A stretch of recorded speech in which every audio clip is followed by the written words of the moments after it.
Fidèles téléspectateurs, bonsoir et bienvenue sur Ask Web TV. Nous sommes en entretien avec M. Bouakar Ahmadou Touré, directeur pays Agra au Mali. Bonsoir monsieur. Bonsoir. La vision de Agra est de contribuer à une transformation agricole à travers l'Afrique afin de réduire la faim, d'améliorer la nutrition et d'aider les agriculteurs au changement climatique. Alors, en quoi consiste le programme IEFA? Vous avez très bien énoncé la mission et la vision de Agra. C'est vraiment contribuer à la transformation des systèmes alimentaires, mais aussi de l'agriculture au Mali.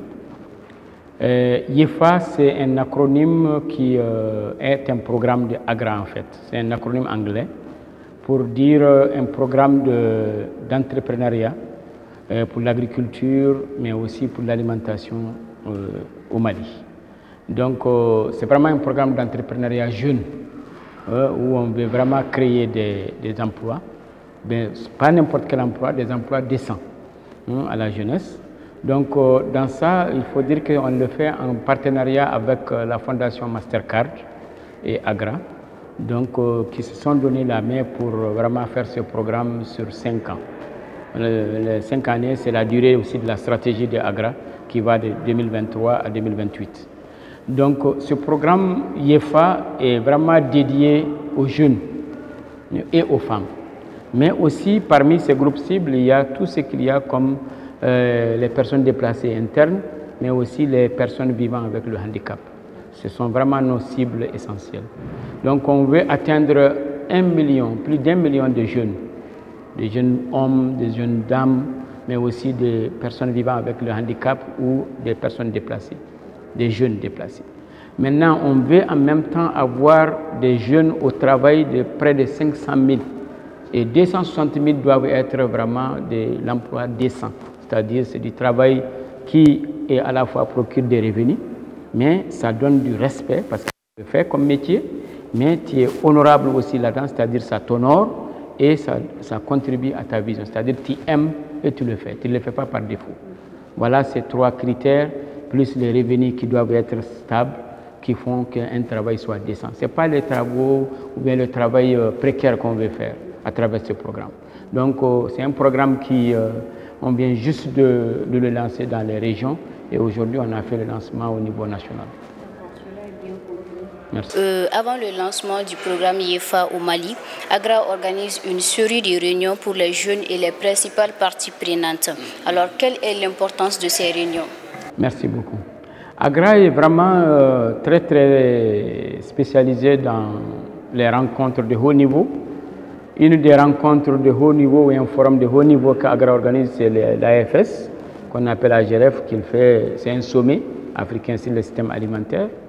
L'objectif de ces forats ou de ces rencontres de haut niveau ou avec, comment on appelle, des partenaires ou comment on appelle, des partenaires de mise en œuvre, c'est vraiment de pouvoir faire connaître d'abord cette mission que vous avez énoncée au départ et de voir aussi comment co-créer les solutions aux problèmes en fonction de nos cibles. Si c'est la jeunesse qui est ciblée, on ne veut vraiment pas venir imposer des projets, mais on veut d'abord écouter la voix des jeunes, quels sont vos défis, quelles sont les solutions que vous proposez, quelles sont les recommandations pertinentes. Donc on les écoute, on leur donne un espace pour s'exprimer librement. Donc, une fois qu'ils s'expriment, sur la base de ces, comment on appelle, de ces éléments qu'ils donnent, on co-construit des projets pour les jeunes. Et on essaie d'atteindre nos cibles que j'ai citées tantôt. Ouais. Quels sont les résultats attendus de ces réunions? Voilà. Donc, nous avons spécifiquement, c'est du 17 au 20 où on est aujourd'hui. On a organisé 3 concertations régionales. On en a fait à Ségou le 17, le 18 à Sikasso, qui réunit aussi la région de Bougouni et de Koutiala. Et aujourd'hui, on a fait pour le district de Bamako et Koulikoro. Donc, l'objectif fondamental, c'est d'abord informer les jeunes dames, mais aussi les jeunes hommes, est-ce que vous voyez bien, et les personnes vivant avec le handicap et les personnes déplacées, sur le programme, ses objectifs, et comment ils peuvent vraiment adhérer et donner leur point de vue, leur desiderata sur ce projet. Voilà, donc on a pratiquement, l'objectif fondamental c'est d'abord les informer sur le programme, mais aussi sur ce qu'ils visent en termes de cibles, comme je l'ai dit au départ, en termes aussi d'impact que ça peut avoir sur les jeunes. Et on vise plus les jeunes dans l'entrepreneuriat agricole, dans la production, dans les services agricoles, mais aussi dans la création d'emplois verts. Voilà. Alors maintenant, quels sont les objectifs du programme IEFA? Le programme IEFA a 3 objectifs clés. Le premier objectif, c'est comment faire l'expansion, est-ce que vous voyez bien, des marchés, et que ce soit des marchés inclusifs. Deuxième objectif, c'est comment améliorer la productivité et la résilience, tout en mettant un accent important ou particulier sur la compétitivité des jeunes. Et le troisième objectif, c'est vraiment tout ce qui est la gouvernance et la place des jeunes dans la prise de décision. C'est les 3 objectifs clés. Oui. Ça c'est bien compris. Maintenant, en quoi l'implication des jeunes et des femmes est une composante essentielle de la lutte contre la pauvreté? Ah oui, c'est directement lié. Si vous prenez les statistiques aujourd'hui, vous allez voir que plus de 50% de cette population malienne, d'abord, c'est des femmes. Ça veut dire qu'elles sont des composantes essentielles de la société. Si vous prenez, comment on appelle le milieu rural, 80% du milieu rural, l'emploi vient de l'agriculture. Et l'agriculture, les potentialités que nous avons ici au Mali, en termes d'eau, de terre, mais de jeunes, parce que la population est très jeune, c'est des potentialités inouïes qu'on doit utiliser pour lutter contre la pauvreté, la malnutrition. Parce que vous voyez, le lien, vous avez demandé le lien, c'est très bien. Le lien est tout simple. Plus les rendements sont bas, plus vous ne produisez pas, vous n'avez pas de revenus.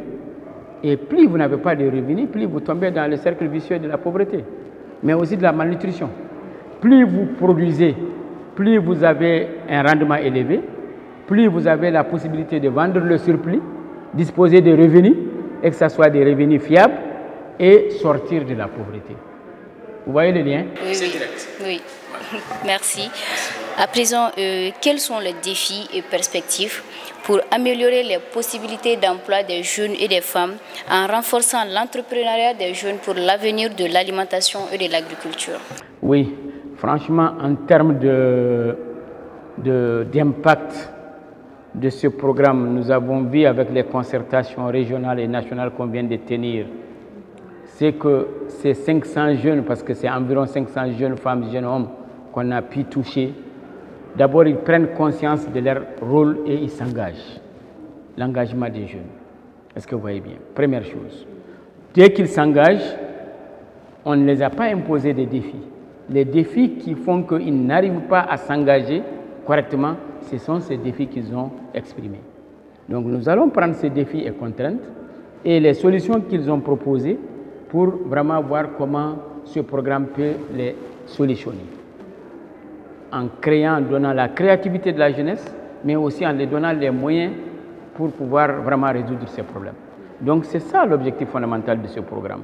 C'est d'abord d'écouter les jeunes, écouter les défis, les contraintes auxquelles ils sont comment on appelle, confrontés, et transformer ces défis et contraintes en intervention par la créativité de la jeunesse, que ce soit dans le domaine de l'agriculture, dans le domaine de la transformation agroalimentaire, dans le domaine de l'emploi vert, dans le domaine de la production tout simplement, et leur procurer des emplois durables et des emplois décents.